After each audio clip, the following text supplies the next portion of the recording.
Hello, nhớ rồi. Ủa sao ít trong như nếu sẽ là đó gà là trò họ của từ YouTube nó thế. Lúc sau không nó gửi cho bé một cờ gì nhớ trò họ họ là cái nó cờ cờ cờ lù cờ lý nó cờ chi phây. Ok.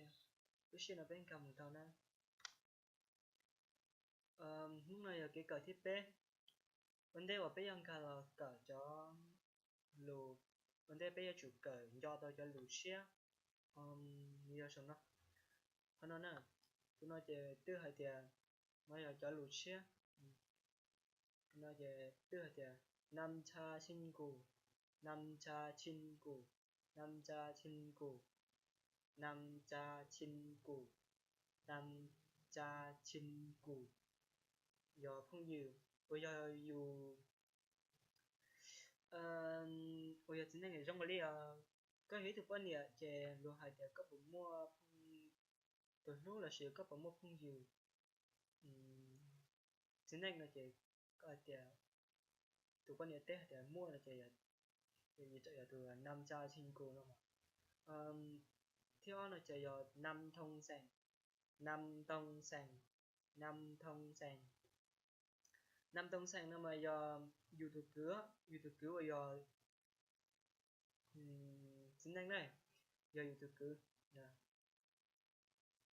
do thông sản do thông sản do thông sản nó chạy do YouTube muộn nữa do từ YouTube muộn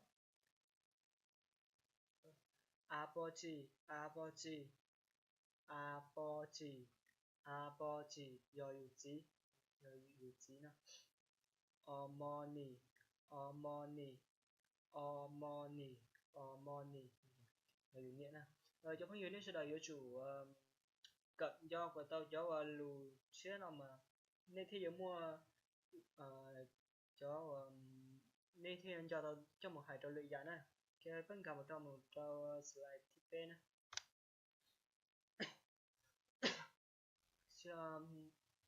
slide tiếp bên nó mà giờ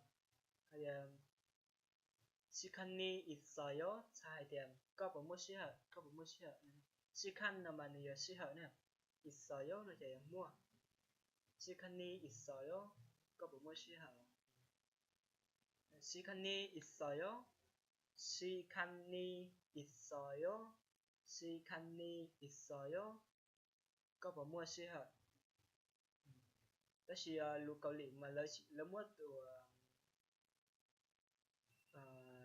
nhưng mà từ con là chỉ mất từ là lo này trong đó từ tiếp xúc bao giờ từ hải nhắc khao thế giờ lấy những hải chỉ cần nhìn sợi cũng mất sẽ lấy hải tiền nhắc hải nữa từ tết là từ tết rồi nè 시간이 있어요 nè 시간이 있어요 cũng mua cơm mà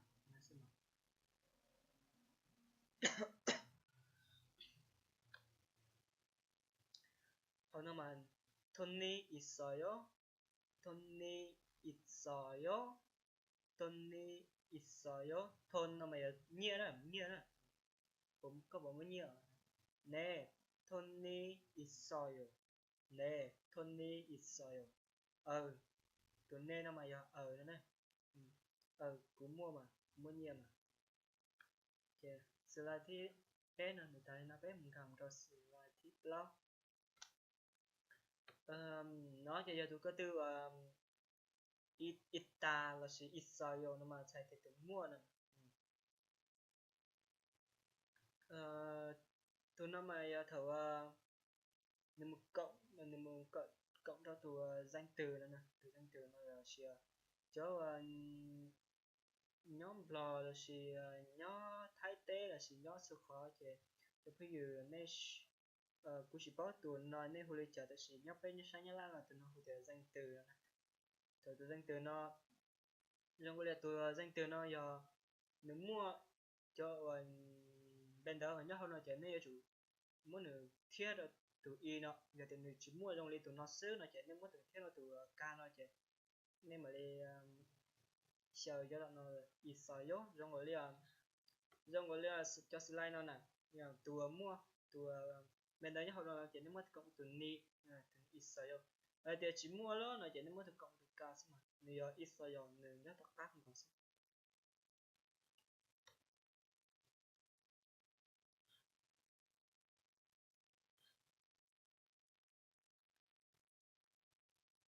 ok. Fighting là chị ở trong sĩ giò nữa, sĩ giò chị biết cho nhiều biết sẽ được của sĩ giò biết cho mong thì bao gì nữa.